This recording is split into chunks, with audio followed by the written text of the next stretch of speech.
I earned more than my husband. Not slightly more, significantly more. And somehow, that fact had transformed me into a walking ATM machine with a wedding ring. My salary funded our lifestyle, paid for the vacations his family bragged about at gatherings, covered the medical bills that quietly appeared on our kitchen counter. And yet, I was treated like a guest in my own marriage, a temporary visitor who should be grateful for the invitation. His mother had a particular talent for making my money feel like a family asset she managed by birthright. The room went silent when I said it. Not the polite silence people pretend not to notice, the kind that presses against your ears like water pressure, the kind that makes you aware of your own heartbeat. My husband blinked once, slowly, like he'd misheard me. His mother stopped chewing mid-bite, her fork suspended in the air between plate and mouth.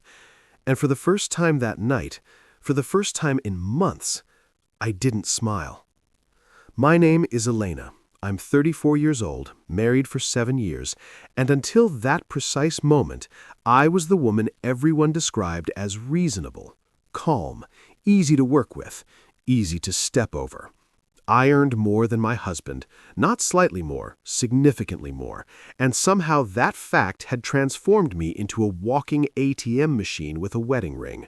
My salary funded our lifestyle, paid for the vacations his family bragged about at gatherings, covered the medical bills that quietly appeared on our kitchen counter.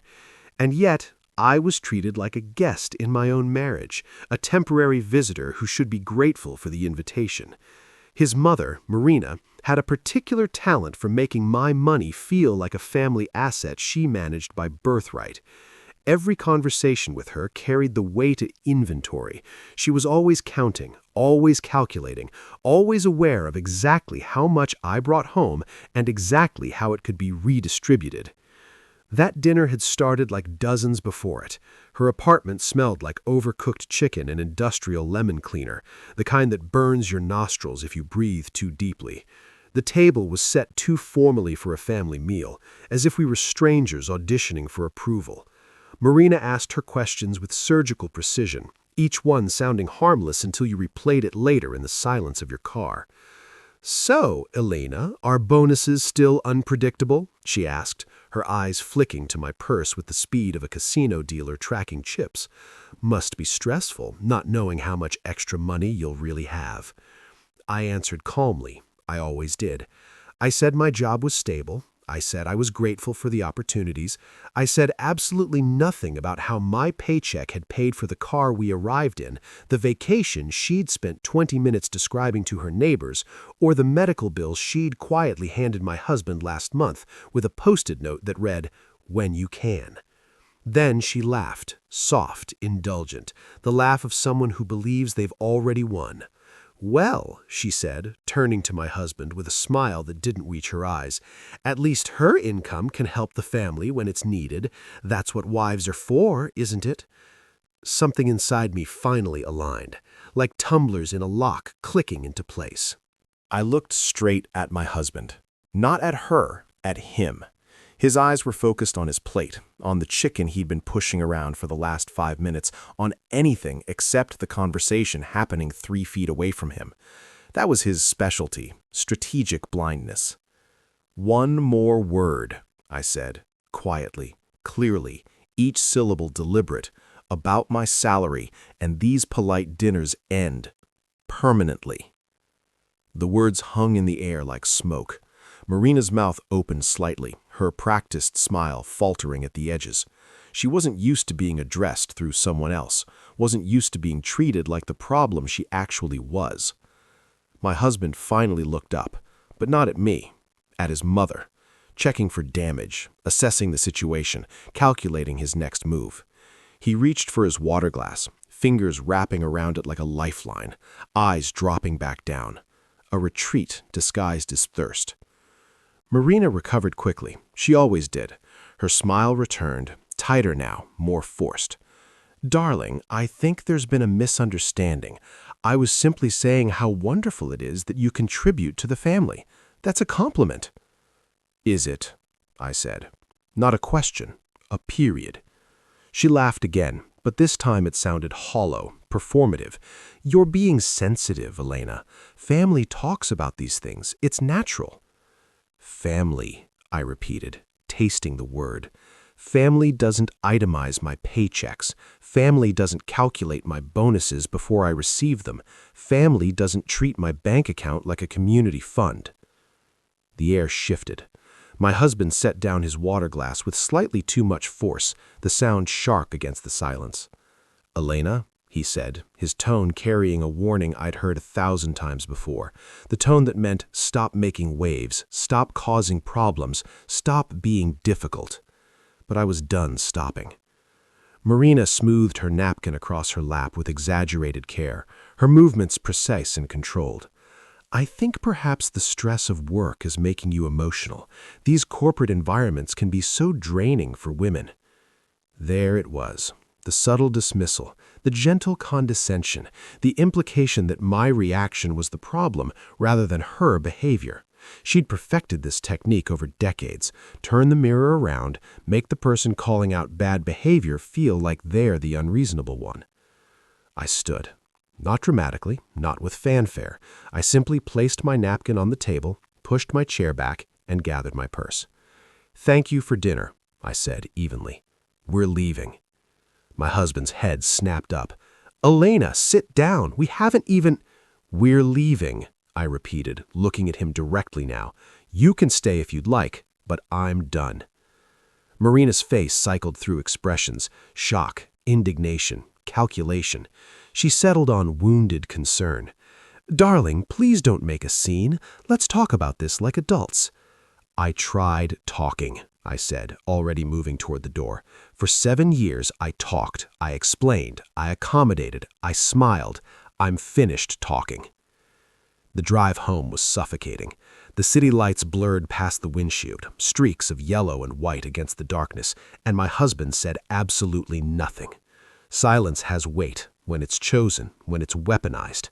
I could feel it pressing against my skin, demanding I break first, apologize first, smooth everything over like I always did.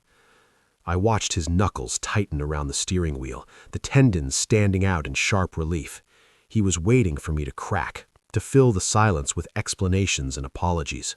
That night, lying awake beside him while he slept soundly, because of course he slept soundly, unburdened by the weight of what had happened, I stared at the ceiling and watched the pattern finally sharpen into focus. Marina had always framed her comments as concern.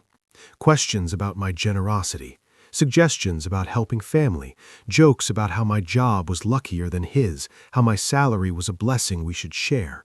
And every single time, my husband smoothed it over, told me she didn't mean it that way, told me to ignore it, told me family was family, as if those 2 words erased every boundary, justified every intrusion. But family didn't send Venmo requests at midnight with vague descriptions like utilities and groceries. Family didn't forward reservation quotes with messages that read, "Whenever you can, no rush," followed by 3 heart emojis. Family didn't keep mental tallies of my income like it was inheritance they were already entitled to spend. I reached for my phone, the blue light harsh in the darkness. I opened my banking app and started scrolling. Not frantically, methodically.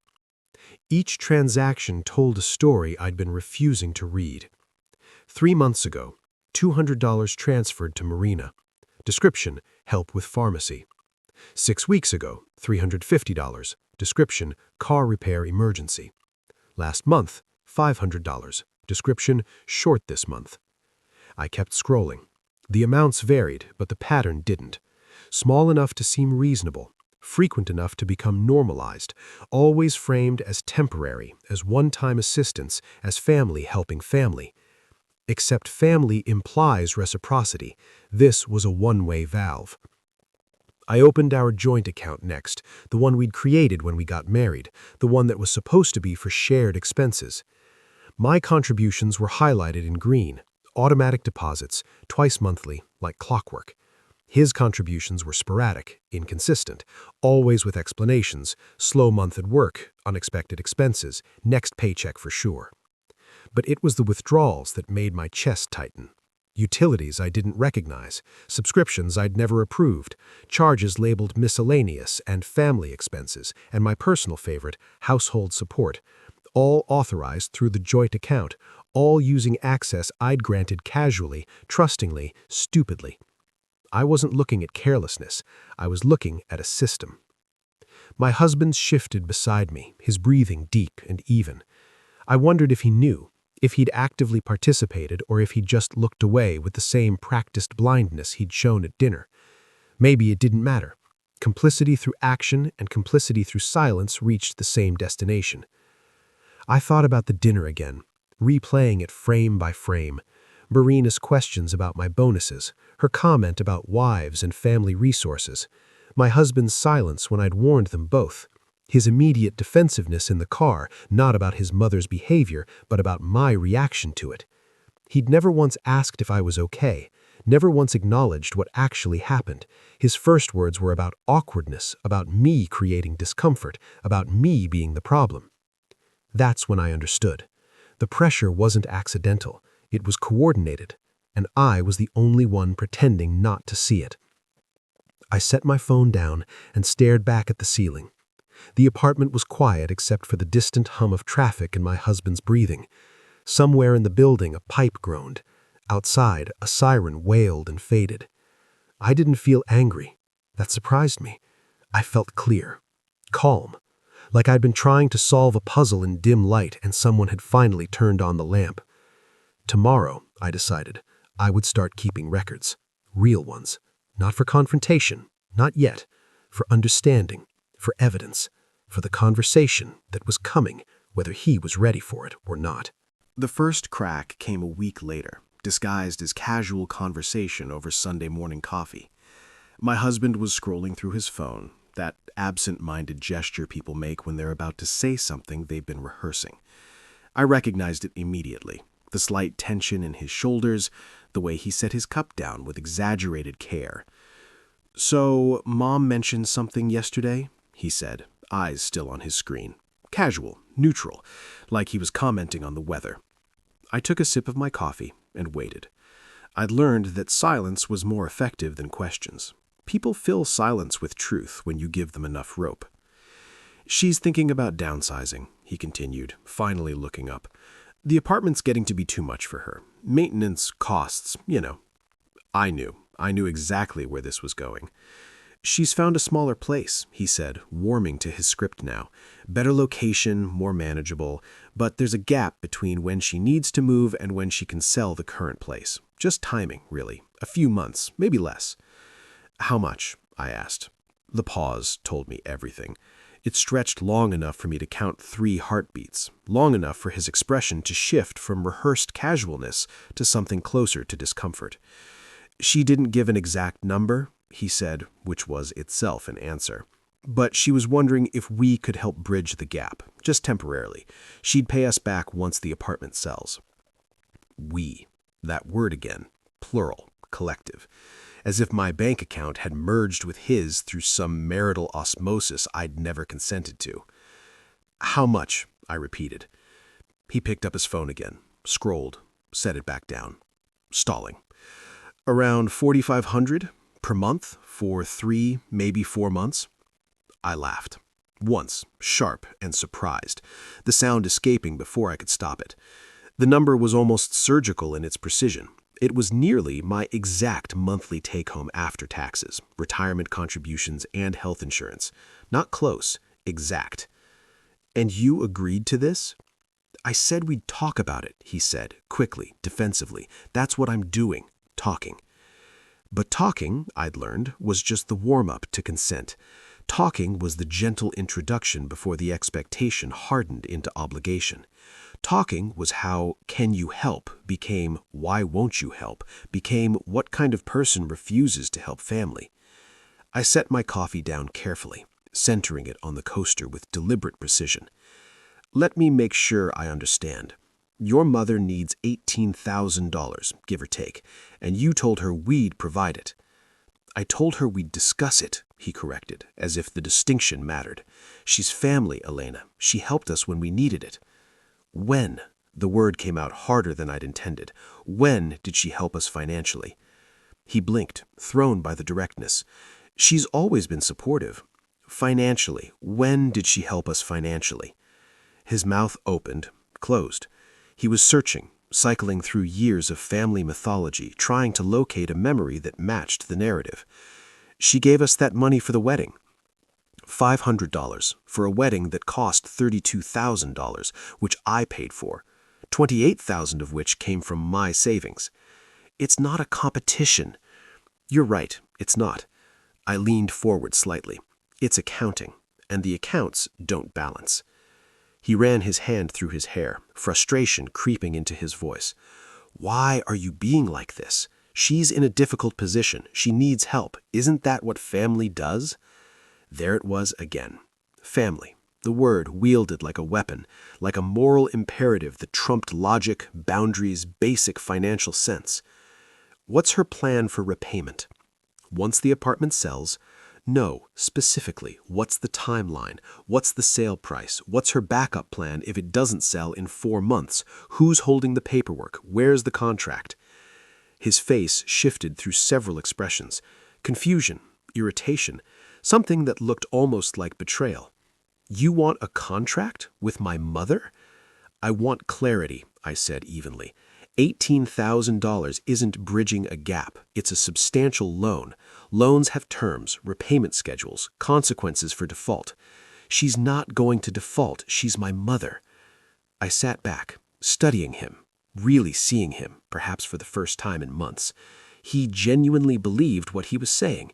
He believed his mother's need erased my right to boundaries. He believed family trumped financial responsibility. He believed that my money, once married to him, became our money, which really meant his family's money. And most damaging of all, he believed I would eventually say yes, because I always had before. I need to see the numbers. Sale listings, market comparisons, moving costs, a written agreement. His expression hardened. You're really going to make this difficult? No, I said quietly. I'm going to make this clear. That night, while my husband retreated to the living room to watch television, his preferred method of conflict avoidance, I opened my laptop at the kitchen table. The screen's glow felt accusatory in the dim light, illuminating what I'd been avoiding for years. I started with our joint account, the one we'd opened 3 months after the wedding, the one that was supposed to simplify our lives. Shared expenses, he'd said. Easier this way, he'd said. I'd agreed, because marriage was supposed to be about trust, about partnership, about building something together.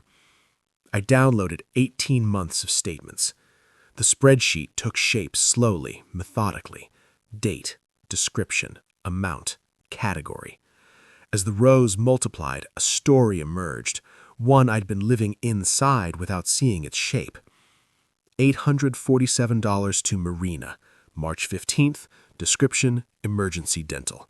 $320 to Marina, March 28th, description, medication copay. I cross-referenced dates. March 15th was 2 days after I'd mentioned my quarterly bonus at dinner.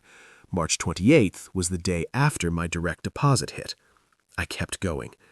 $1,200 to Rodriguez Home Repair, April 3rd. I didn't recognize the name. A quick search revealed it was Marina's handyman, the same one she'd mentioned needing for her bathroom renovation, the one she'd called up small project that wouldn't cost much. $680 to Prestige Auto Service, April 19th, her mechanic, for the transmission issue she'd mentioned once, casually over brunch. $2,100 to Sunshine Gardens HOA, May 2nd, her homeowners association fees. Not an emergency, not a one-time crisis. Regular, predictable expenses she'd simply transferred. My chest felt tight. I stood up, paced to the window, stared out at the street below. A couple walked past, holding hands, laughing about something I couldn't hear. Normal people, living normal lives where money stayed in the accounts it was supposed to stay in. I returned to the laptop. The small transfers I'd noticed before, that $200 here, $350 there, lined up neatly now. But they weren't small. Aggregated, itemized. They told a different story. Over 18 months, $31,847 had left our joint account. Not for us, for Marina. Not all at once. That would have been obvious, alarming, something I'd have noticed and questioned. Instead, it was death by 1,000 cuts. Each withdrawal small enough to rationalize, each explanation plausible enough to accept, each request framed as temporary, urgent, exceptional. Except when everything is an emergency, nothing is. I opened a new tab and logged into my personal credit card, the one I'd kept separate, the one that was supposed to be just mine. The charges appeared in reverse chronological order, and my stomach dropped. $567 to Garden State Furniture. I'd never been to Garden State Furniture, but Marina had mentioned redecorating her guest room, had shown me photos of the nightstands she was considering. $823 to Premier Electronics, her new television, the one she'd bought after complaining her old one was impossible to see from the couch. $440 to Fashion Gallery. I clicked through to the detailed statement. Women's clothing, size 14, Marina's size, not mine. My credit card, my name, her purchases. I checked the authorized users section, even though I already knew what I'd find. There it was, Marina Rodriguez, added 2 years ago. I tried to remember authorizing it, tried to recall the conversation. There must have been one, right? Some discussion, some reason? Nothing came. Just a vague memory of my husband mentioning something about her needing to buy groceries, about it being easier if she could just use the card in emergencies. I'd said yes because I trusted him, because family helps family, because I'd believed in temporary. I calculated the credit card charges linked to Marina, $8,340 over 12 months. Combined with the joint account, $40,177 in 18 months. That wasn't helping family. That was funding a lifestyle. I heard the television volume increase in the living room. Some action movie, explosions and dramatic music.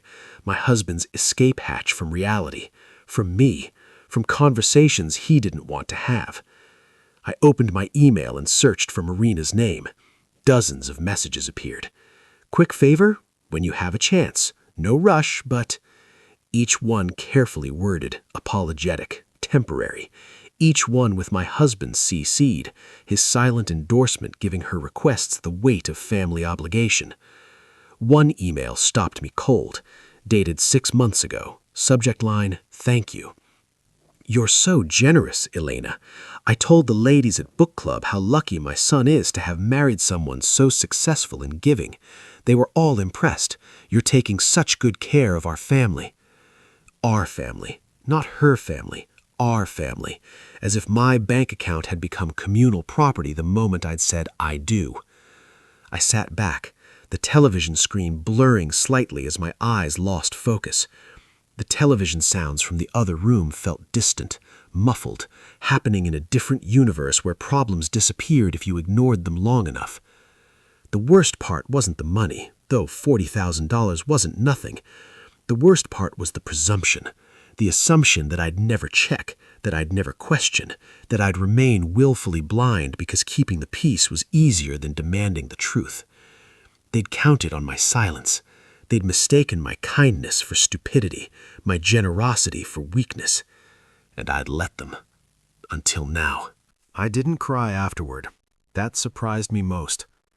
I walked 6 blocks before calling a car, needing the movement, the cold air, the physical distance between myself and that apartment. My phone buzzed incessantly in my purse, texts from my husband probably, or maybe Marina herself attempting damage control. I didn't check. The buzzing became white noise, easy to ignore. At home, I showered.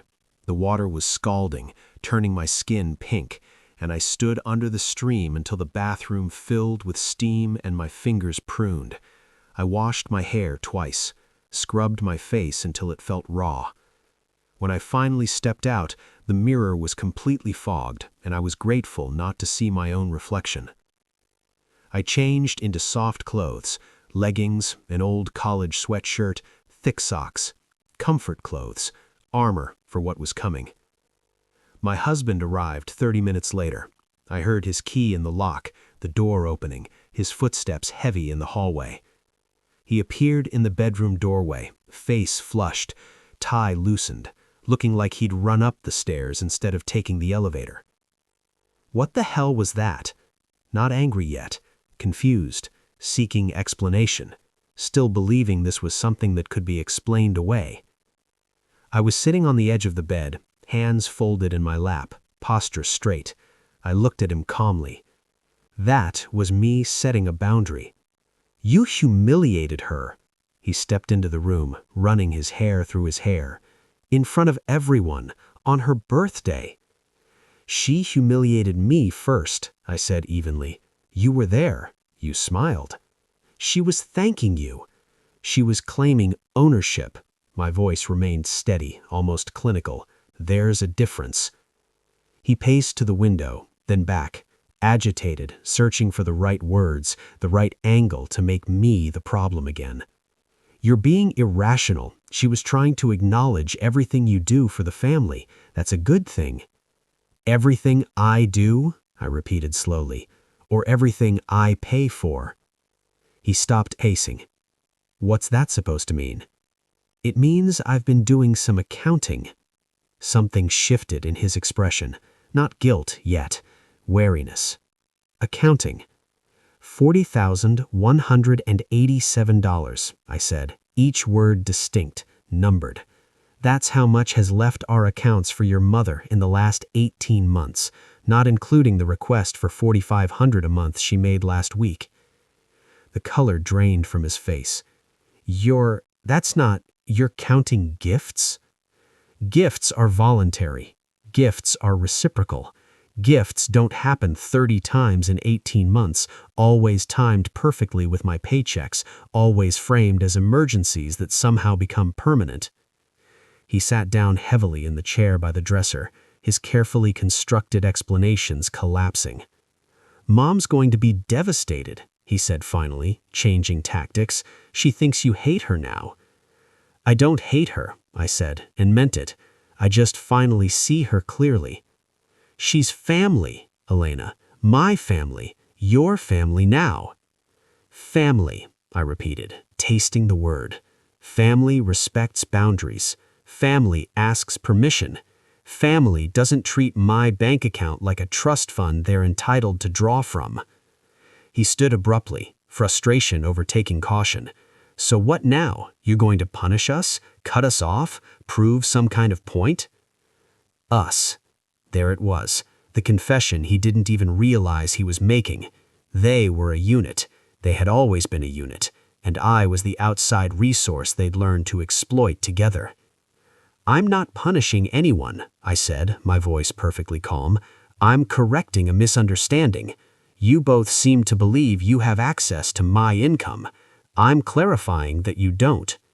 You're my wife, which makes you my partner, not my ATM, not my mother's patron, your partner. Partnerships require consent, communication, mutual respect.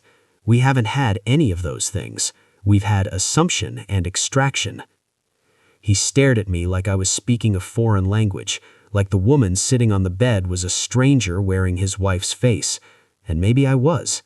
Maybe the woman he'd married, the one who smiled and accommodated and looked away, had finally died in that moment at Marina's table when she'd called my money ours, and he smiled in agreement. I don't even know who you are right now, he said. I met his eyes directly. I'm the person who's been here all along. You just never bothered to notice. He left the bedroom. I heard him in the living room, the television turning on, volume too loud, his retreat, his refusal to engage with anything that threatened his comfortable narrative. I opened my laptop, not angrily, not frantically, precisely, methodically. I had work to do, accounts to separate, authorizations to revoke, boundaries to establish, not as revenge, as restoration, restoring what should have always been mine to control. Calm doesn't arrive suddenly. It settles when a decision is made, and I'd made mine. I wasn't leaving yet, not until I'd documented everything, corrected everything, ensured that walking away wouldn't mean leaving financial chaos behind. But I was leaving, eventually, inevitably, because I finally understood they didn't want me, they wanted access, and I was done being a resource. Monday morning, I called my bank before my husband woke up. The customer service representative answered on the second ring, her voice bright and professional in a way that felt almost alien after the weekend's darkness. "I need to remove an authorized user from my credit card," I said, voice steady, "and I need to understand the process for separating a joint account." There was a pause, the sound of typing. "I can help you with that. May I have your account number?" It took 17 minutes. 17 minutes to undo years of access, years of assumed permission. Marina's name disappeared from my credit card with a few keystrokes. The joint account required more steps, transfer of funds, signature verification, a new account number, but by the time I hung up, my money was mine again. I made coffee, sent 3 emails, scheduled 2 meetings, one with my bank's wealth management division, one with an estate attorney whose name I'd found through careful online research. Not a divorce lawyer, not yet, but someone who specialized in asset protection, in financial boundaries within marriages. My husband emerged from the bedroom at 8:30, already dressed for work, moving through the apartment like someone navigating a minefield. He poured coffee without looking at me. "I've separated our accounts," I said conversationally, as if commenting on the weather, "and removed your mother from my credit card." The coffee mug stopped halfway to his lips. "You what?" "I've corrected the access issues we discussed yesterday. Going forward, my income will be managed separately. We can discuss equitable contribution to actual shared expenses, rent, utilities, groceries, but discretionary spending and external family support will require explicit, mutual agreement." He set the mug down carefully. "You can't just unilaterally decide." "I can, and I have. The accounts are in my name, the income is mine. The previous arrangement was based on trust that has been systematically violated. So I'm establishing new parameters." "Elena," his voice cracked slightly, "you're being vindictive." "No," I said, meeting his eyes, "I'm being careful. There's a difference." He left for work without another word. The door closed with restrained force, not quite a slam, but close. The apartment settled into silence, and I exhaled slowly, surprised by how steady I felt. I opened my laptop and created a new document. Not emotional, not accusatory, factual. Financial boundaries, effective immediately. I listed everything methodically, my accounts, my income streams, my assets. Then I detailed the new structure, separate checking, separate savings, separate credit. I outlined proposed contributions to genuinely shared expenses, calculated fairly based on percentage of income rather than flat amounts. Then I added a section I labeled Historical Reconciliation. Every transfer to Marina, every charge, every payment, dates, amounts, descriptions, the furniture, the clothing, the HOA fees, the emergency car repairs and dental work and medications. $40,187, itemized with forensic precision. At the bottom, I wrote, "These amounts represent funds transferred without explicit consent for purposes beyond agreed-upon marital expenses. Repayment terms available on request." I didn't write it with anger. I wrote it with the same clinical detachment I'd use for a business proposal, because that's what this was now, a business transaction that had been operating without proper authorization. I saved the document, attached it to an email, addressed it to my husband and Marina. My finger hovered over the send button. Not yet. Not until I'd taken the next step. I drove to the bank that afternoon, meeting with a wealth manager named Patricia, who had kind eyes and a firm handshake. She reviewed my accounts without judgment, nodding occasionally, asking clarifying questions. "You want asset protection within the marriage," she said. It wasn't quite a question. "I want clarity and control. My income, my management. His income, his management. Shared expenses split equitably." "That's reasonable." She made notes on her tablet. "Though it may cause friction." "It already has," I said. "I'm just formalizing what should have existed all along." She helped me establish new protocols. a separate savings account that required dual authorization for withdrawal, protecting my emergency fund from unilateral decisions, a clear delineation of assets acquired before marriage, documentation of income sources, beneficiary updates for my retirement accounts. One more thing, I said as we finished. If someone were to claim marital rights to accounts established prior to marriage, what would be the legal standing? Patricia's expression shifted subtly, professional neutrality giving way to understanding. That would depend on state law and how funds have been commingled, but generally, assets held separately and maintained separately retain their individual character. Good, I said. That's what I needed to know. That evening, I received the first message from Marina. Not a call, she was too smart for that. A text message, carefully worded. "Darling, there seems to be an issue with my card. It was declined at the market. Could you check on that when you have a moment?" I stared at the message, at the casual assumption, at the word "my" applied to a card she'd never paid for, at the gentle phrasing that made her request sound like I'd made an error rather than a deliberate choice. I typed slowly, precisely. "The card authorization has been corrected. It was temporary and has now ended. Please use your own accounts going forward." 3 dots appeared, disappearing, reappearing. Then, "I don't understand. We had an arrangement." We had an assumption. Arrangements require agreement from all parties. That didn't exist. The dots appeared again, disappeared. No response came. I made dinner, pasta with vegetables, simple and quick. I ate alone, my husband texting that he'd be working late. Translation, avoiding the conversation we needed to have.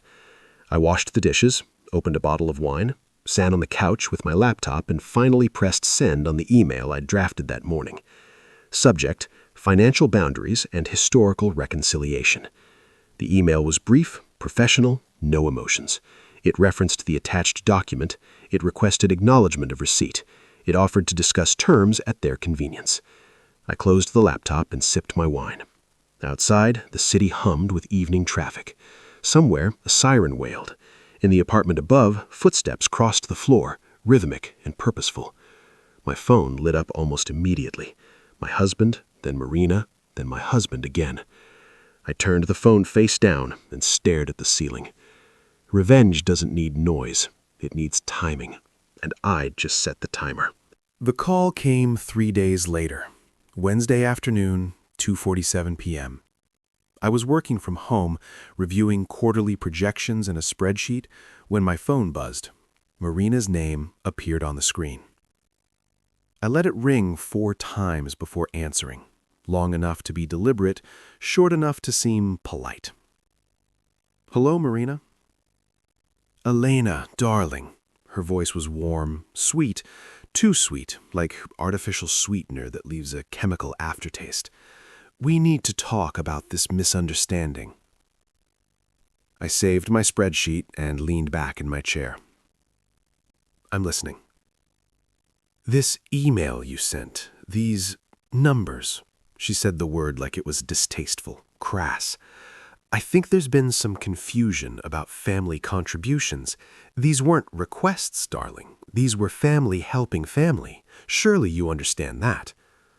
"I understand completely," I said evenly, "which is why I've documented everything, for clarity." A pause. I could hear her breathing, recalibrating. "Darling, I'm concerned. This doesn't seem like you. Has something happened? Are you under stress at work?" There it was, the gentle dismissal. The implication that my reaction was the problem, not her behavior. That I was being emotional, irrational, unable to handle pressure. "I'm actually very clear-headed," I replied, "more so than I've been in years." "But you sent a repayment request?" Her voice shifted, losing some of its sweetness. "To family? As if we were strangers conducting business transactions?" "We are conducting business transactions," I said. "That's what happened. Money transferred, services rendered, purchases made. The only difference is I'm now treating them as what they are rather than what you called them." "I called them help," I interrupted gently. "You called them emergencies, temporary situations, one-time needs. But emergencies that occur 30 times in 18 months aren't emergencies, they're expenses, and expenses require consent from the person funding them. The silence stretched long enough that I checked to see if the call had dropped. It hadn't. Elena, her voice was harder now, the warmth evaporating. I don't think you understand what you're doing. Family is everything. Without family, you're alone. Do you really want to be alone? The threat was subtle, wrapped in concern, but unmistakable. Fall in line or lose your place. Comply or be cast out. I'd rather be alone, I said quietly, than useful. I heard her sharp intake of breath. That's a terrible thing to say. It's an honest thing to say, and honesty seems to be in short supply in this family. My son, your son, has been CC'd on every communication. He's aware of my position. If he has concerns, he can express them directly. He's devastated, and now there was real emotion in her voice, not remorse, indignation. You're destroying his peace, making him choose between his wife and his mother. What kind of woman does that? The kind who's tired of being a joint bank account with feelings. Marina, I'm going to be very clear with you. The access you had is over, permanently. The financial support you received was given under false pretenses. The repayment terms I've outlined are generous, interest-free, flexible timeline, but they're non-negotiable. And if I refuse? The question hung in the air. I let the silence stretch, let her hear the emptiness of her own ultimatum. Then you refuse, I said finally, and I proceed accordingly. I have documentation, timestamps, email trails, bank statements, everything needed to demonstrate a pattern of financial exploitation. I'd prefer to handle this privately within the family you're so concerned about protecting, but if privacy isn't possible, clarity will be. Are you threatening me? Her voice was ice now. I'm offering you a choice, I said. The same choice you've been offering me for years, cooperation or consequences. You're just not used to being on the receiving end. You can't do this. I already have, I said gently. Marina, this call was your opportunity to acknowledge reality and work towards resolution. Instead, you've spent 15 minutes denying, deflecting, and threatening. So let me be clear. I'm not asking for permission. I'm informing you of facts. The money is mine, the access is revoked, the repayment is expected. These aren't negotiations. My son will never forgive you for this. Then he'll join you, because you've never forgiven me for having boundaries in the first place. I heard her breath catch, a small, sharp sound of surprise. For the first time in the conversation, she had nothing to say. I'm going back to work now. When you're ready to discuss repayment terms rationally, you have my contact information. Until then, I have nothing else to say. I ended the call before she could respond. My hand was steady as I set the phone down. No trembling, no second-guessing, no impulse to call back and soften the blow. I returned to my spreadsheet, to the neat columns of numbers that made sense, that followed rules, that didn't pretend to be something they weren't. Outside, clouds had rolled in, turning the afternoon gray and heavy. Rain would come soon. I could smell it in the air seeping through the windowsill. My phone buzzed, a text from my husband. Mom called crying. What did you say to her? I typed back, the truth, the itemized, documented truth. If she's upset, it's because reality is uncomfortable. 3 dots appeared, disappeared, appeared again. Then, we need to talk when I get home. We've been needing to talk for 7 years. I'm finally ready. I turned my phone to silent and went back to work. Whatever storm was coming, I was prepared for it. I'd built the shelter, stocked the supplies, reinforced the foundation. Let it rain. He came home at 6:15, earlier than usual.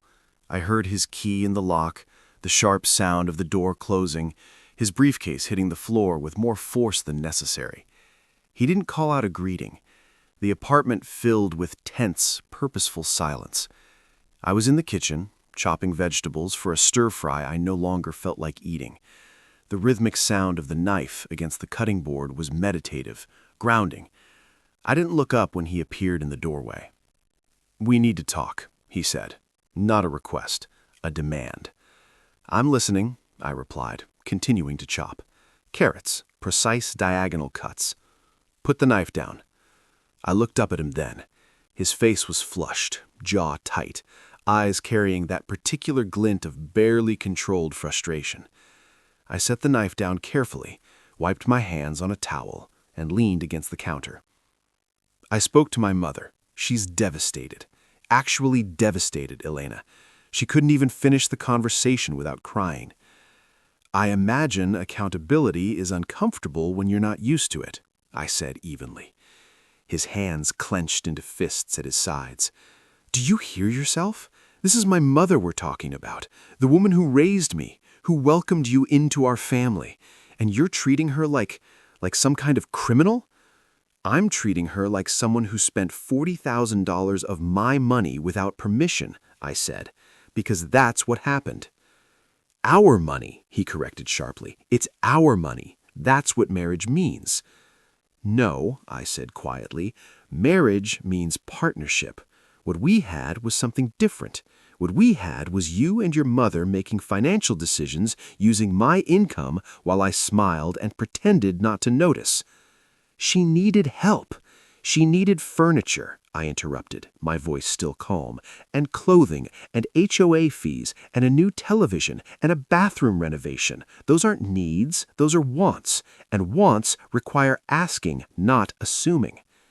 He ran both hands through his hair, pacing the narrow kitchen like a caged animal. "You're rewriting history, making it sound calculated when it was just family helping family. Show me one instance where your family helped me, financially, materially. Show me one transfer that went the other direction." He stopped pacing. "That's not how family works."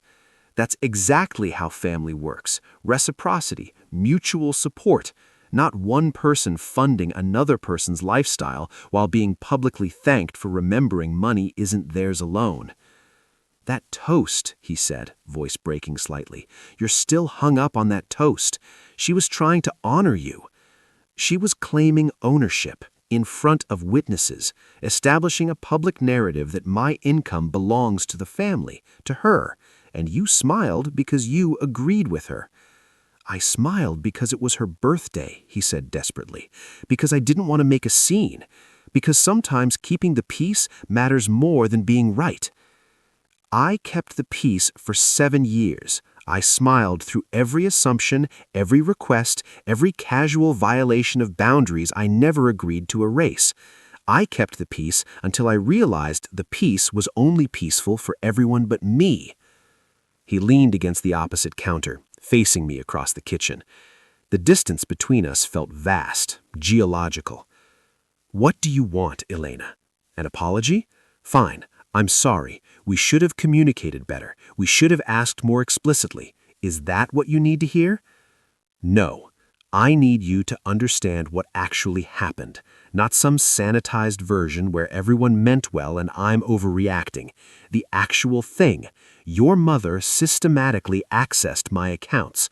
She made purchases, paid bills, funded her lifestyle using money I earned, and you facilitated it. You authorized it. You defended it. And now that I've stopped it, you're angry at me." "I'm not angry. You're furious. You came home ready to fight. You've spent the last 10 minutes defending her instead of asking if I'm okay. You haven't once acknowledged that what happened was wrong. You've just been trying to make me the villain in a story where I'm actually the victim." "Victim," he repeated, tasting the word like something sour. "You're calling yourself a victim. You with your salary, your career, your... My what? My money? Say it. You're angry because I have money and I'm no longer letting you control how it's spent." "That's not..." He stopped, reset. "Elena, you're my wife. We're supposed to be a team. Teams don't keep score. Teams don't send repayment requests to their partner's mother. Teams don't unilaterally cut off access and then act like they're being reasonable." Teams communicate. Teams make decisions together. Teams don't have one player funding everyone else while being told she's selfish for wanting transparency. What we had wasn't a team. It was you and your mother on one side and me on the other, and I was too busy trying to be a good wife to notice the score was always 0 to 40,000. He flinched at the number. She's going to have to sell her apartment. No, she's going to live within her means. There's a difference. Then she can't afford. Then she downsizes for real, not the fake downsizing that required $18,000 of my income. Actual downsizing to something she can actually afford. You're being cruel, he echoed his mother's words. I'm being clear. And the fact that clarity feels like cruelty tells you everything you need to know about the foundation this relationship was built on. So what now? He spread his hands wide, gesturing everything, the kitchen, the apartment, us. You've made your point, you've established your boundaries, you've humiliated my mother and documented every dollar. What's the end game here, Elena? Divorce? The word hung in the air between us. I hadn't said it. He had. He'd spoken the possibility that had been growing in the silence, taking shape in the darkness while he pretended everything would go back to normal if he just waited long enough. I don't know, I said honestly, but I know this. I warned you. At that first dinner, I told you one more word about my salary would end polite conversations. You thought I was bluffing. You thought I would calm down, smooth over, go back to being the reasonable one. You were wrong. So this is punishment, he said flatly. No, I said, meeting his eyes directly. This is consequence. You and your mother made choices. I'm making mine. You don't get to fund a lifestyle with someone else's money and then act betrayed when they ask for accountability. He pushed off the counter, walked to the window, stared out at the city lights beginning to glow in the dusk. When he spoke again, his voice was quieter, almost lost. I don't know how to fix this. You can't, not alone, and maybe not at all, because fixing it would require you to choose, actually choose, between the comfortable narrative your mother created and the uncomfortable truth I'm telling you, and I don't think you're capable of that choice. He turns to face me, and for the first time I saw something like fear in his eyes. Are you leaving? I don't know yet, but I'm not staying like this. Not as the family bank, not as the woman who pays for everything and gets thanked like it's charity. If we stay married, it's on completely different terms, and those terms are non-negotiable. What terms? Full financial separation, individual accounts, documented agreements for shared expenses, no family support without explicit mutual consent, and your mother pays back what she took, every dollar. She can't. Then she makes payments, I said. I don't care how long it takes, but the debt gets acknowledged and addressed. That's the price of moving forward.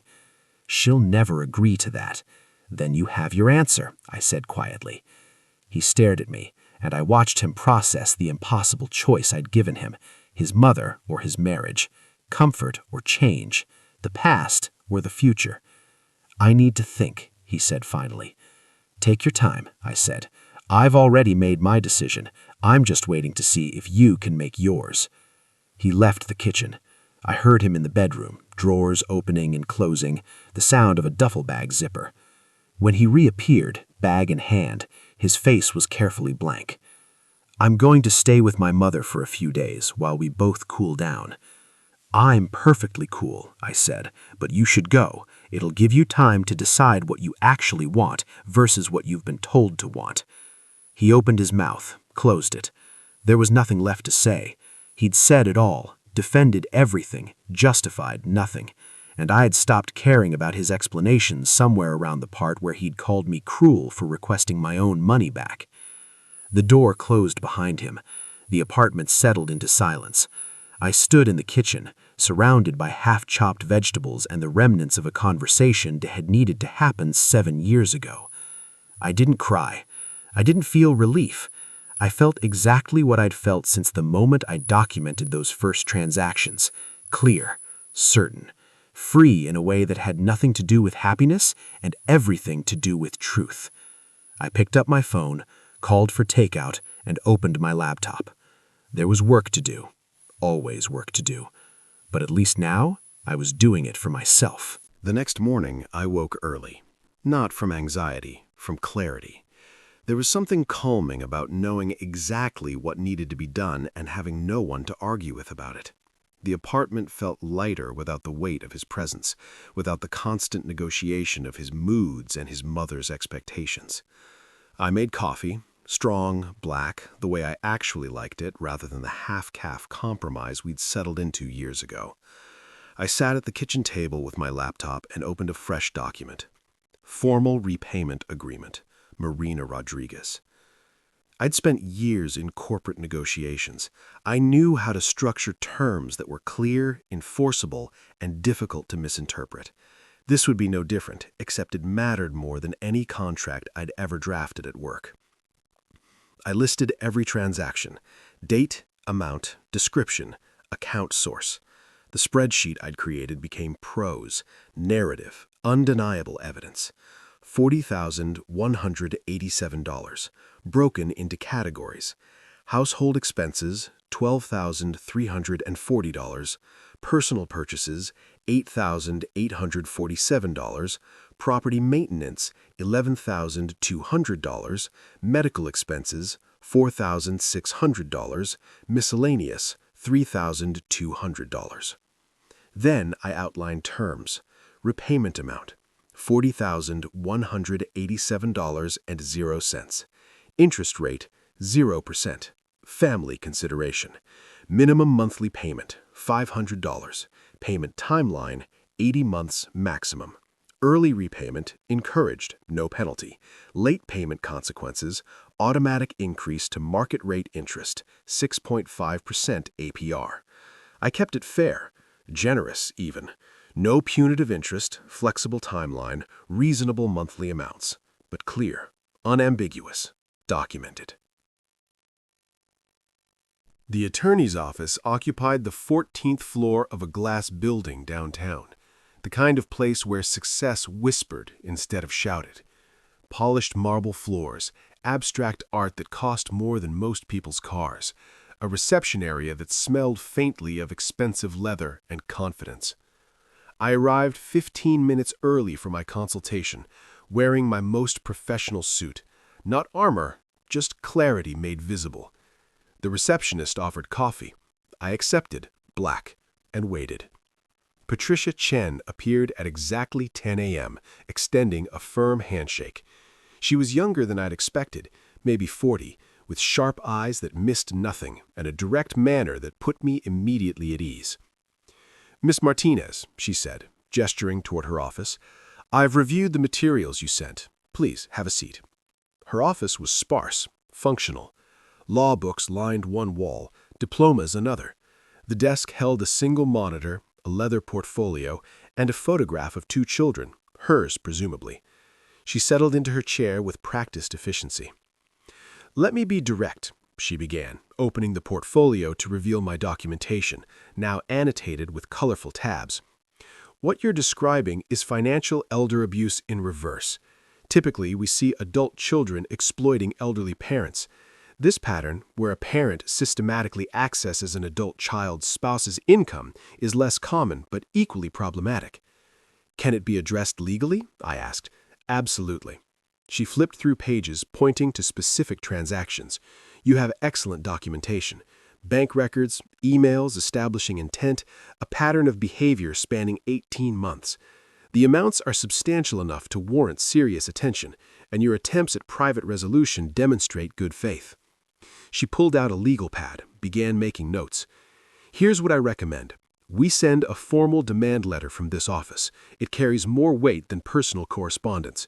We outline the debt, reference the agreement you offered, note her refusal to engage, and provide a final deadline, typically 30 days. And if she doesn't respond?" Patricia's expression didn't change.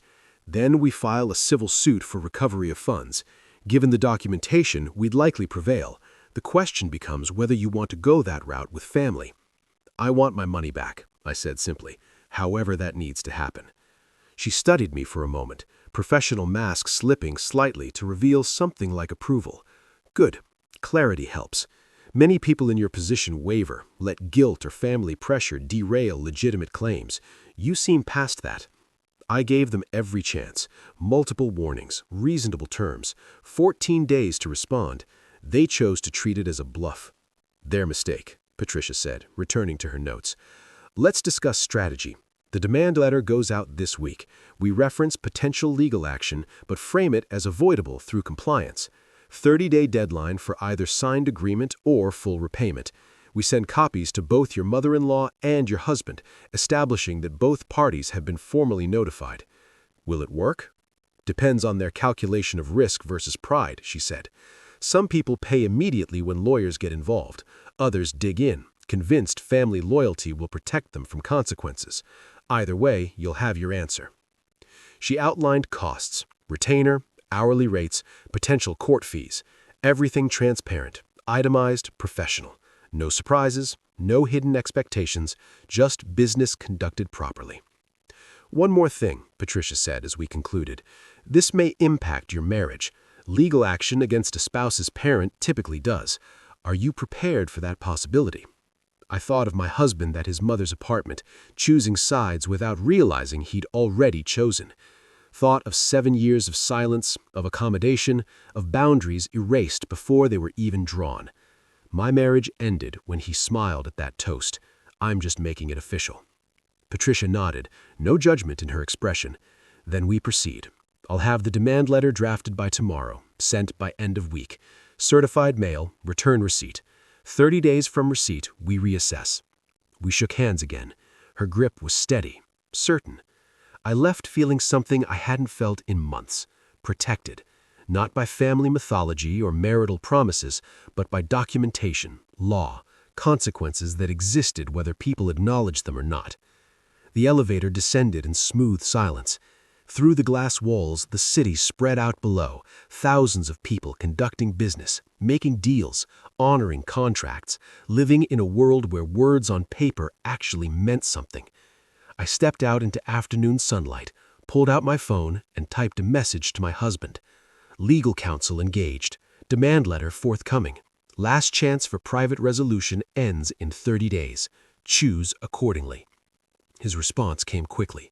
You've gone too far. I smiled, bitter and knowing, and typed back, no, I've gone exactly far enough. You just never expected me to go anywhere at all. The text came 3 days after the demand letter was delivered. Not from my husband, not from Marina, from someone I hadn't heard from in months, my husband's sister, Carolina. Elena, please, we need to talk, all of us. Can we meet, just family, before this goes any further? I stared at the message, reading it twice. Carolina had always been peripheral to the drama, present at gatherings but distant, observing rather than participating. She lived 2 hours away, had her own family, her own life. We'd exchanged pleasantries at holidays, nothing more. What's there to talk about? I replied. Solutions, please. Mom is falling apart. My brother is a mess. This is tearing everyone apart. Just one conversation. That's all I'm asking. I should have said no. Should have recognized it for what it was, another attempt to manage me, to smooth things over, to restore the comfortable dynamic where I funded and they benefited. But something in her message felt different, genuine maybe. Or maybe I was just tired of being the villain in their story. Fine. One conversation, neutral location, this Saturday, 2 p.m. She suggested a coffee shop equidistant between her place and the city.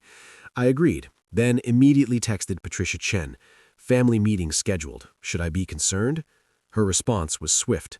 Don't commit to anything verbally. No agreements without written terms. If pressured, leave. You're under no obligation to negotiate. Saturday arrived gray and cold, the kind of weather that matched the occasion perfectly. I drove myself, declining Carolina's offer to pick me up. I needed my own exit strategy, my own control. The coffee shop was one of those deliberately rustic places. Exposed brick, reclaimed wood tables, baristas with elaborate tattoos. I arrived exactly on time. They were already there. Carolina sat at a corner table, looking tired but determined. Next to her, Marina, smaller somehow, diminished, wearing an expression of carefully constructed suffering. My husband occupied the chair closest to his mother, protective positioning that told me everything about whose side he'd chosen. I ordered coffee I didn't want and joined them. The table felt too small for the weight of what we were carrying. "Thank you for coming," Carolina began, her voice gentle, diplomatic. "I know this has been difficult for everyone." "Has it?" I said, meeting Marina's eyes directly. I wasn't aware returning stolen money was difficult. Marina flinched. My husband's jaw tightened. Carolina raised her hand, calming gesture. "Elena, please, we're here to find common ground." Common ground requires acknowledging reality. Does everyone at this table understand that $40,000 of my income was transferred without my explicit consent? Silence. Heavy, uncomfortable silence. Carolina glanced at her mother. "Mom?" Marina's hands twisted in her lap, fingers knotting and unknotting. When she spoke, her voice was small, wounded. "I never thought of it as taking. Your family. Family shares." "Family asks," I corrected quietly. "Family discusses. Family doesn't create authorized user accounts and make purchases without conversation. That's not sharing, that's appropriation." "The word you're looking for," my husband interjected sharply, "is theft. You might as well say it, Elena. You've already accused her of everything else." "I haven't accused her of anything," I said, voice level. "I've documented transactions. Facts don't require accusations. They simply exist." Carolina leaned forward, earnest. "Okay, yes, there were communication failures. Mom should have been more transparent. We all should have been. But lawyers? Legal threats? Elena, that's extreme." "What's extreme," I said, "is watching 18 months of my salary disappear into someone else's lifestyle while being told I'm selfish for wanting boundaries." "Nobody called you selfish," my husband started. "Your mother called me generous," I interrupted, looking at him directly. "At her birthday lunch, in front of everyone. She thanked me for remembering that my money wasn't mine alone. You smiled. You agreed. So yes, the implication was clear. Keeping my own money would make me selfish." Marina's eyes filled with tears. Real ones, I noted distantly. Not performance. Genuine distress at being held accountable. "I never meant to hurt you, Elena. I thought we understood each other. I thought you were happy to help." "I was happy to help when I was asked, when I agreed, when it was transparent. What happened instead was systematic extraction disguised as family obligation." "That's a horrible way to describe," Marina's voice cracked. "It's an accurate way," I said. "The demand letter your attorney received lists every transaction, dates, amounts, purposes. Would you like me to read them aloud, here, now?" She shrank back. Carolina shot me a look, part warning, part plea. "Elena," Carolina said carefully, "we're trying to acknowledge mistakes. Mom knows she should have handled things differently. We all do. But the repayment terms you're demanding, $500 a month for 80 months, that's not realistic for her situation." "Then she should have submitted a counteroffer, in writing, by the deadline." "She didn't." "Because she's scared," my husband said, voice rising. "Because you've terrorized her with legal language and threats, and—" "I've held her accountable," I said, cutting through his building anger with forced calm. "Accountability isn't terrorism, it's consequence. She's 70 years old, and I'm 34, with decades of earning ahead of me that I'd like to control myself. Her age doesn't entitle me to my income." Marina was crying openly now, dabbing at her eyes with a napkin. Around us, other patrons glanced over, then quickly away. Public tears always made people uncomfortable. Carolina took a breath, regrouping. "Elena," Carolina said carefully, "we're trying to acknowledge mistakes. Mom knows she should have handled things differently. We all do. But the repayment terms you're demanding, $500 a month for 80 months, that's not realistic for her situation." "Then she should have submitted a counteroffer, in writing, by the deadline." "She didn't." "Because she's scared," my husband said, voice rising. "Because you've terrorized her with legal language and threats, and—" "I've held her accountable," I said, cutting through his building anger with forced calm. "Accountability isn't terrorism, it's consequence. She's 70 years old, and I'm 34, with decades of earning ahead of me that I'd like to control myself. Her age doesn't entitle me to my income." Marina was crying openly now, dabbing at her eyes with a napkin. Around us, other patrons glanced over, then quickly away. Public tears always made people uncomfortable. Carolina took a breath, regrouping. "Elena," Carolina said carefully, "we're trying to acknowledge mistakes. Mom knows she should have handled things differently. We all do. But the repayment terms you're demanding, $500 a month for 80 months, that's not realistic for her situation. Then she should have submitted a counteroffer, in writing, by the deadline. She didn't. Because she's scared," my husband said, voice rising, "because you've terrorized her with legal language and threats, and I've held her accountable," I said, cutting through his building anger with forced calm.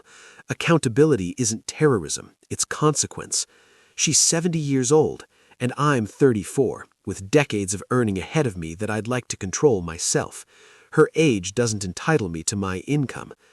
Marina was crying openly now, dabbing at her eyes with a napkin. Around us, other patrons glanced over, then quickly away. Public tears always made people uncomfortable. Carolina took a breath, regrouping. "Elena," Carolina said carefully, "we're trying to acknowledge mistakes. Mom knows she should have handled things differently. We all do. But the repayment terms you're demanding, $500 a month for 80 months, that's not realistic for her situation. Then she should have submitted a counteroffer, in writing, by the deadline. She didn't. Because she's scared," my husband said, voice rising, "because you've terrorized her with legal language and threats, and I've held her accountable," I said, cutting through his building anger with forced calm. "Accountability isn't terrorism, it's consequence. She's 70 years old, and I'm 34, with decades of earning ahead of me that I'd like to control myself. Her age doesn't entitle me to my income." Marina was crying openly now, dabbing at her eyes with a napkin. Around us, other patrons glanced over, then quickly away. Public tears always made people uncomfortable. Carolina took a breath, regrouping. "Elena," Carolina said carefully, "we're trying to acknowledge mistakes. Mom knows she should have handled things differently. We all do. But the repayment terms you're demanding, $500 a month for 80 months, that's not realistic for her situation. Then she should have submitted a counteroffer, in writing, by the deadline. She didn't. Because she's scared," my husband said, voice rising, "because you've terrorized her with legal language and threats, and I've held her accountable," I said, cutting through his building anger with forced calm. "Accountability isn't terrorism, it's consequence. She's 70 years old, and I'm 34, with decades of earning ahead of me that I'd like to control myself. Her age doesn't entitle me to my income." Marina was crying openly now, dabbing at her eyes with a napkin. Around us, other patrons glanced over, then quickly away. Public tears always made people uncomfortable. Carolina took a breath, regrouping. "Elena," Carolina said carefully, "we're trying to acknowledge mistakes. Mom knows she should have handled things differently. We all do. But the repayment terms you're demanding, $500 a month for 80 months, that's not realistic for her situation. Then she should have submitted a counteroffer, in writing, by the deadline. She didn't. Because she's scared," my husband said, voice rising, "because you've terrorized her with legal language and threats, and I've held her accountable," I said, cutting through his building anger with forced calm. "Accountability isn't terrorism, it's consequence. She's 70 years old, and I'm 34, with decades of earning ahead of me that I'd like to control myself. Her age doesn't entitle me to my income." Marina was crying openly now, dabbing at her eyes. The first sign came Monday morning, an email from my husband's Aunt Teresa, someone I'd met exactly twice at family gatherings. Subject line, "Concerned about you." "Dear Elena, I've been hearing troubling things about your state of mind lately. Family tensions can be so stressful, especially for career women juggling so much. Have you considered talking to someone? A therapist, perhaps? Sometimes work pressure makes us act in ways we later regret. I'm praying for you, dear. Remember, family forgives." I read it twice, parsing the careful language. State of mind, work pressure, act in ways we regret. The implication was surgical. I wasn't angry about legitimate grievances. I was unstable, breaking down, unable to handle stress. I deleted it without responding. The second came an hour later. My husband's college friend Ryan, who I'd seen maybe 4 times in 7 years, sent a Facebook message. "Hey, Elena, heard you and James are going through a rough patch. Man, that sucks. For what it's worth, his mom has always spoken highly of you. Whatever's going on, hope you guys can work it out. Marriage is hard, you know. Sometimes we gotta let the small stuff go." Small stuff. $40,000 reduced to minor marital friction. I blocked him. By lunch, 3 more messages had arrived. A former coworker of my husband's, a neighbor from his childhood building, Marina's book club friend whose name I couldn't even remember, all expressing concern, all suggesting I was overreacting, all implying that if I just calm down, be reasonable, remember what really mattered, this could all be resolved.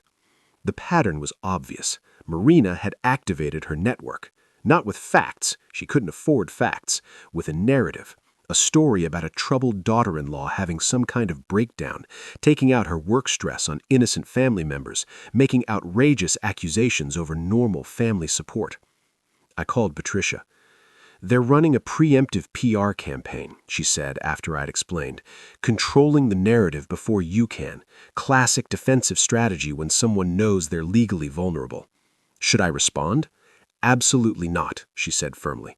"Don't engage with anyone outside direct legal communication. Every response you give them is ammunition. They'll screenshot it, take it out of context, use it to prove you're difficult, vindictive, whatever story they're selling. Silence is your weapon here." "It feels like letting them win." "It feels that way," Patricia agreed, "but winning isn't about public opinion. It's about legal outcome. Keep documentation of these messages, though. If this escalates to court, a pattern of witness tampering or reputation damage could be relevant." I saved everything, created a folder labeled Smear Campaign, watched it fill. By Wednesday, the attack had shifted platforms. I received a call from my own mother. We spoke monthly, maintained polite distance since I'd moved away for college. Her voice was cautious, probing. "Elena, honey, I got a strange call today from James's mother." My stomach tightened. "What did she say?" "She's worried about you. Says you've been under tremendous stress at work, that you've made some concerning financial accusations, that she's afraid you might be having some kind of episode." My mother paused. She asked if there was mental illness in our family history. The audacity was almost impressive. Marina had bypassed my defenses entirely, going straight to my mother with implications of instability, of genetic predisposition to irrationality. "Mom," I said carefully, "I'm not having an episode. I'm addressing a legitimate financial issue. Marina accessed my accounts without proper authorization and spent $40,000. I have documentation. I've engaged legal counsel. This is real." $40,000? "Yes." "And you never agreed to this?" "No." Another pause. My mother and I had never been close. Her emotional range ran from mildly approving to mildly disappointed, with little in between. But she was practical. Numbers she understood. "That's theft," she said finally. "Yes." "And she's calling me, claiming you're unstable?" "Yes." I heard something shift in my mother's tone, something cold and sharp. "I see. Well, she won't be calling here again. And Elena, get your money back. All of it." She hung up. I sat holding the phone, surprised by the solidarity I'd never expected from that quarter. But not everyone was so easily convinced. Thursday brought the coup de grace. My husband posted on Facebook, the first post he'd made in months, a photograph from our wedding. The 2 of us, smiling, young, hopeful. The caption made my chest tighten. Marriage is partnership. It's compromise. It's putting family first even when it's hard. It's remembering that love means supporting the people who raised us, who sacrificed for us, who deserve our care in return. Some people forget that when career success goes to their head. Praying my wife remembers what really matters before it's too late. The comments flooded in within minutes. Friends, family, acquaintances I barely knew, all rallying around him. Poor James, such a good son. Hope she comes to her senses. Marriage is more than money. Career women sometimes lose perspective. I read each one, feeling the narrative solidify around me like concrete. I was the villain, the ungrateful wife, the selfish career woman who'd forgotten her place, her duties, her obligations to family. Nobody knew about the $40,000.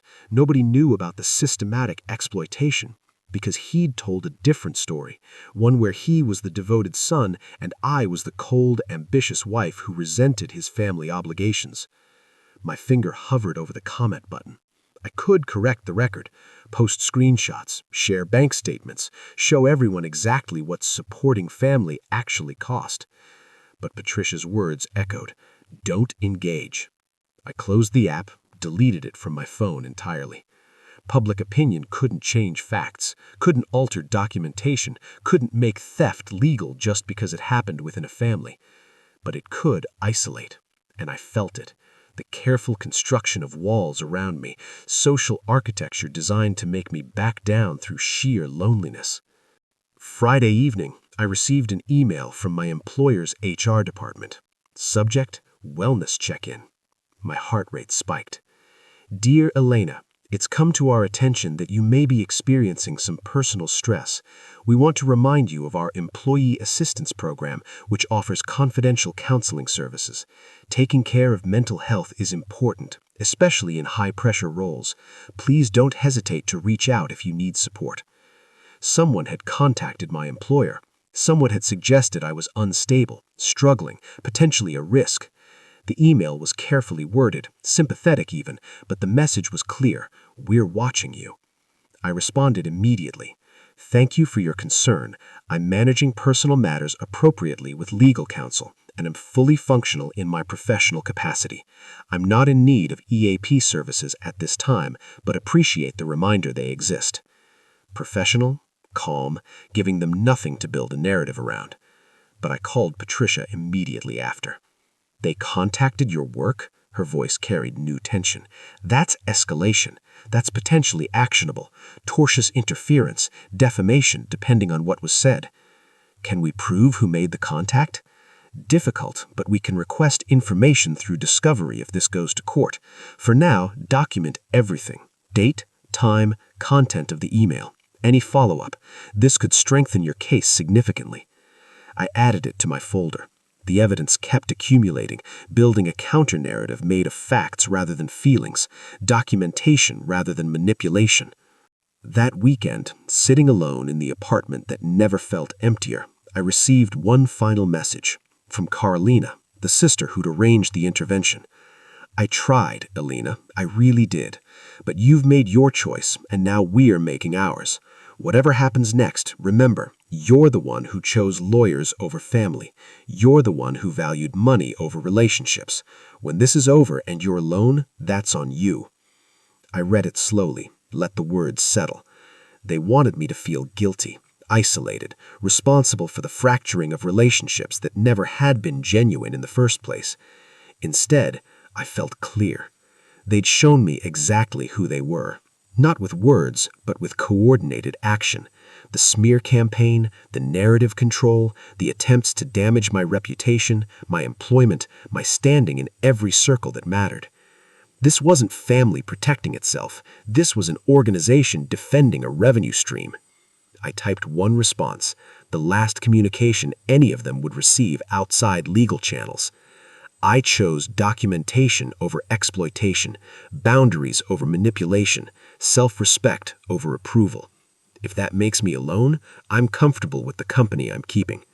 I hit send, then blocked every number, every email, every social media connection that linked me to them. The silence that followed wasn't empty. It was clean, pure, the sound of a life being reclaimed one severed connection at a time. 16 days remained until the deadline, and I was ready for whatever came next. Not because I was strong, but because I was finally, completely done being used.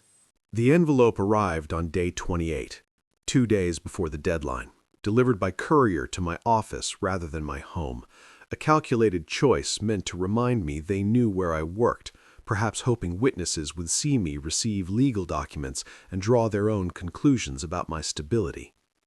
I signed for it calmly, nodding to the receptionist who brought it to my desk. Thanks, Maria. My hand didn't shake as I opened it, though my heart rate had definitely increased. Inside, 3 pages, professionally formatted on law firm letterhead, not Patricia's firm, someone else, someone they'd hired to respond in kind. Demand for repayment, proposed settlement agreement. I scanned the opening paragraphs, standard legal language establishing parties, acknowledging receipt of my demand, disputing characterization of events. Then the meat of it. Without admitting fault or acknowledging debt, Mrs. Marina Rodriguez proposes the following settlement terms in the interest of family harmony and expedient resolution. Total settlement amount, $15,000, representing 37% of alleged debt. Payment structure, $150 a month for 100 months. No interest, no admission of wrongdoing. Complete mutual release of all claims. Confidentiality agreement regarding settlement terms.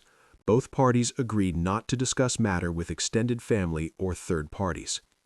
I read it twice, then a third time, feeling something cold settle in my chest. 15,000. They'd cut the debt by nearly 2/3 with the stroke of a pen.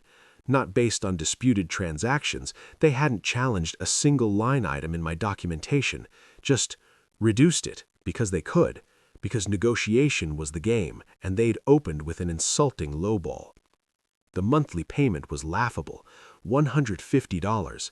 At that rate, the final payment would arrive when I was 42 years old.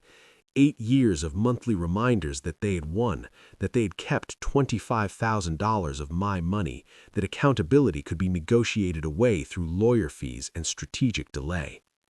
But it was the confidentiality clause that made my jaw tighten. They wanted silence, wanted to settle for pennies on the dollar and then gag me from ever mentioning what had actually happened. No discussing with family meant I couldn't correct the narrative they'd built. No third parties meant I couldn't even tell friends, colleagues, future partners why my marriage had ended. They'd keep their reputation, keep most of my money, and bind me to silence about both. I photographed every page, forwarded everything to Patricia with a single line. "Is this serious?" Her response came within the hour. "Unfortunately, yes. Common strategy. Lowball, drag out, force target to either accept less or spend more on litigation than they'd recover.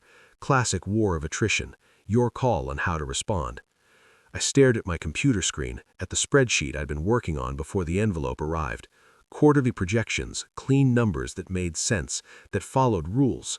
Then I opened a new document and began typing. Counteroffer response. Dear Counsel, I acknowledge receipt of your client's proposed settlement dated date. After careful review, I must decline these terms as they bear no relationship to documented reality.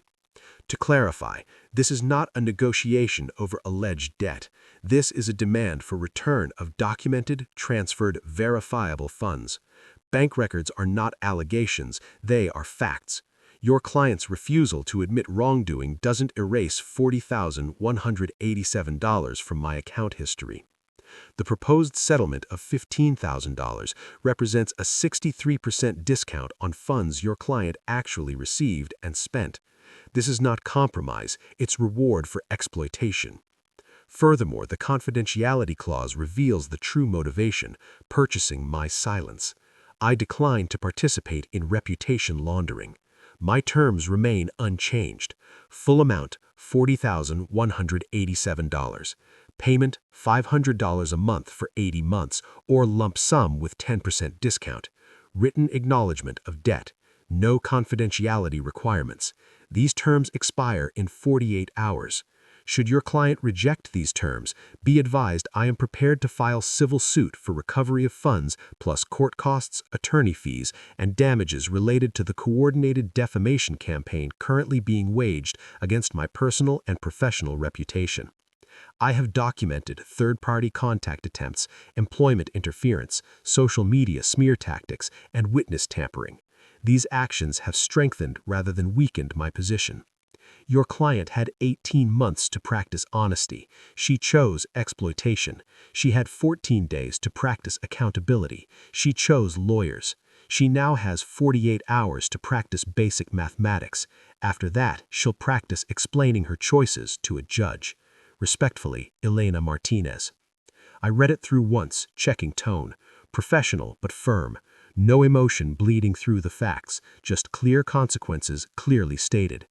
I attached my own documentation, screenshots of the smear campaign messages, the HR email, timestamps showing coordination, evidence that their legal strategy extended beyond courtrooms into reputation destruction. Then I copied Patricia, hit send, and watched it disappear into the digital void. My phone rang almost immediately. Patricia. "You're playing hardball," she said, and I could hear approval in her voice. "They made their choice. I'm just making mine clear." The defamation angle is smart. It shifts leverage. They thought you could pressure you into accepting less. Now you've shown you're tracking their pressure campaign as evidence. That changes the calculation. Will they fold? Some will, some won't. Depends whether pride or pragmatism wins. She paused. "Elena, are you prepared for this to actually go to court? Because after this response, that's where we're headed if they don't accept." I looked around my office, at the career I'd built, the independence I'd earned, the life that was mine before I'd mistaken marriage for merger. "I'm prepared," I said. "I've been preparing since the moment I decided to count." 48 hours, 2 days for them to choose between paying what they owed or explaining to a judge why they thought family status exempted them from basic honesty. I knew which they'd choose. People who lowballed by 63% weren't suddenly going to discover integrity. But knowing didn't change my course. It just meant I could start preparing for the next phase, the one where lawyers argued and judges decided and truth got documented in public record. I saved my work, closed my laptop, and went home to an empty apartment that had never felt more like mine. The countdown had begun, and I was ready for zero.